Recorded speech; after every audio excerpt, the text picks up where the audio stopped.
Let's have a look at performance pay, shall we? The general concept that the better you are, the more they pay you, right? It's very simple. Most of us seem to operate under such circumstances. So why isn't that the case in our education system? Think about it. So what we got today is a think tank, the New Zealand Initiative, they're called, that says in Washington, teachers whose performance was linked to pay quickly became, quote, teaching superstars. But the question is, how do you gauge who gets in the pay stakes?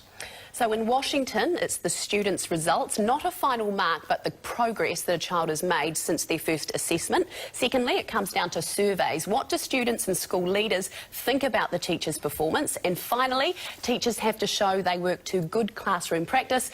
Are they engaging? Kids are on task, and whether they're involved in professional development. So Mike and I are both, in principle, for performance pay, but many of you are against it, including most teachers, and here is why.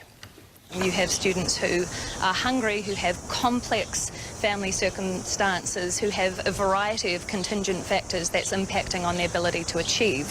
And if that teacher is getting measured against another teacher who is outperforming them because of student achievement, then that creates inequality within the profession. Teachers will be less likely to share and collaborate if performance pay comes in, and at the moment everybody's just so open to sharing and to giving people ideas and resources and help. The territories they're looking at for this research, we outperform massively at an international level. We believe that it takes a whole team to educate a child, and there is no way that competition and collaboration can coexist.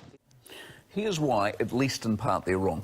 Winston Peters gave a very good speech on this last week. They were good arguments. They're very good arguments, and they're long-held arguments, and they're consistent arguments, so you can't argue with that aspect of it. But here's the problem with education.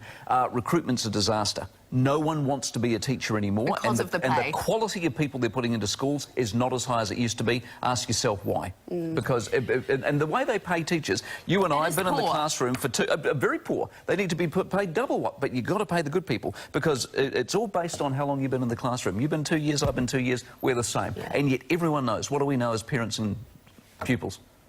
We know good teachers and bad teachers, don't we? We do. And the problem is, how do you measure it? And a person put it to me today, this is another reason why it doesn't work, is because the good teachers are often put with the troubled children who are struggling to learn, and why should they suffer financially for doing the hard yards? And I understand that. So really we don't have a good way of measuring. Government had a go at it in the early part of their term, if you remember. Then they gave up because the unions, blew up about it, and they said it was all a bit difficult and walked away. Anyway.